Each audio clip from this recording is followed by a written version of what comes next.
La forêt de Minani, épisode 2. Lipun Lipun Amonafidanaam.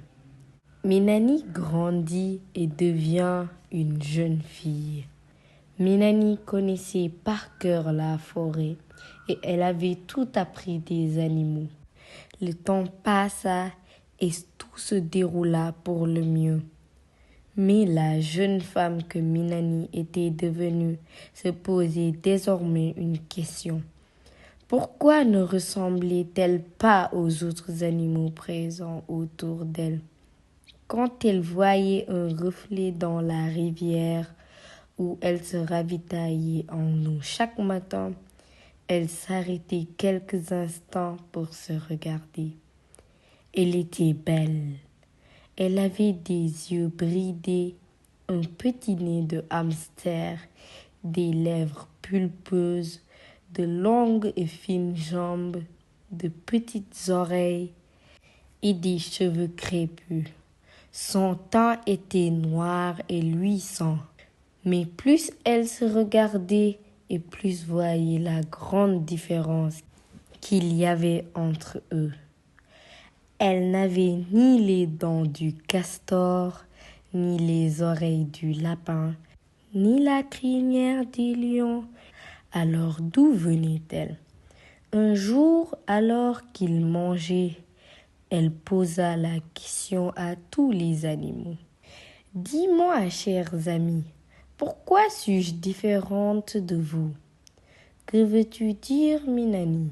demande le serpent en sifflotant. Je voudrais savoir pourquoi il n'y a pas une autre comme moi. Vous avez tous des semblables et pas moi. Comment cela est-il possible?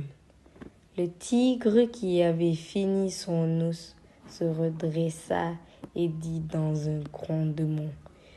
Il existe de l'autre côté de la rivière un peuple qui te ressemble.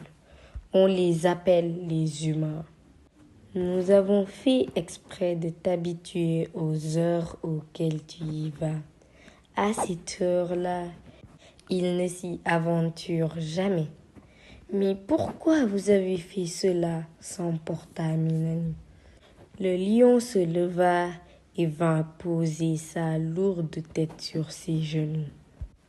C'était pour te protéger, mon enfant. Me protéger de ma propre espèce. Vous êtes bien avec votre famille, vous. Alors je devrais pouvoir être avec ceux qui me ressemblent.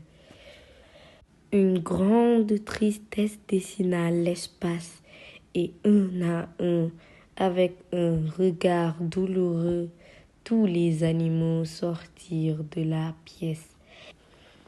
Minani resta un instant figée au milieu de la pièce. Elle ne savait ni quoi penser, ni quoi faire. Sur le moment, sous une impulsion, elle décida d'aller voir ce qui se trouvait de l'autre côté de la rivière.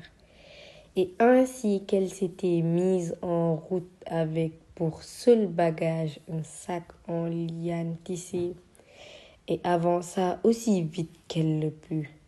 La rivière était assez éloignée de la maison.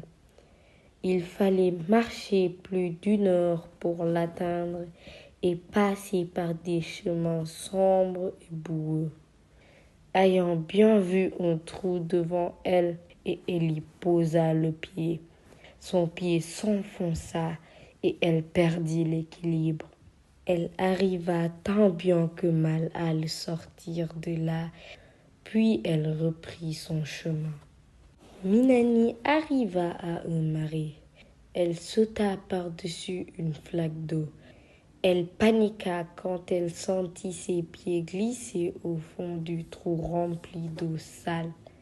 Elle attrapa une branche qui sortit de terre et, usant de toutes ses forces, réussit à se hisser sur le bord. Elle souffla de soulagement et reprit sa route.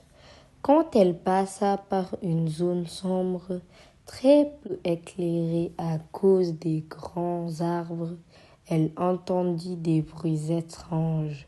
Instinctivement, elle sentit le danger et se mit à courir. Quand elle put monter à un arbre, elle vit que la distance qui la séparait de la rivière était moindre. Et quand elle ne vit rien, elle sauta à terre, se mit à courir de toutes ses forces et se jeta à l'eau. Et en un clin d'œil, elle fut emportée par le courant. C'est au moment où elle ne sentait plus ses membres et que ses forces la quittaient qu'elle sentit une corde autour d'elle. Elle se fit tirer hors de l'eau et au bord de l'inconscience, elle crut voir des hommes qui l'entouraient. Oui, c'étaient des hommes.